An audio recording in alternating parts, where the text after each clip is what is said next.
नमस्ते, प्रणाम। मैं आपकी रीता और मेरे चैनल का नाम है रीता शशि। और मेरे चैनल को लाइक करें, सब्सक्राइब करें, कृपया आगे बढ़ाएं।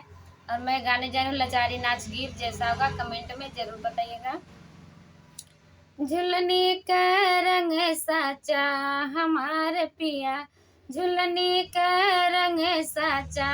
हमारे पिया, झुलनी पहिनी हम कुआनों पे गईली, झुलनी पहिनी हम कुआनों पे गईली, कहरा पकड़ सगोरी बहिया हमारे पिया, कहरा पकड़ सगोरी बहिया हमारे पिया, 5 रुपया ले ले रे कहरा, 5 रुपया ले ले रे कहरा, छोड़ी दे गोरी बहिया हमारे पिया, छोड़ी दे गोरी बहिया हमारे पिया, 5 के बदले 25 लगी जाई, 5 के बदले 25 लगी जाई, बनी जा तू गोरी धनिया हमारे पिया, बनी जा तू गोरी धनिया हमारे पिया, झुलनी का रंग साचा हमारे पिया, झुलनी का रंग साचा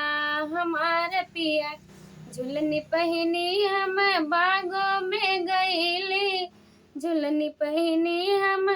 बागों में गईली, मलिया पकड़ सगोरी बहिया हमारे पिया, मलिया पकड़ सगोरी बहिया हमारे पिया,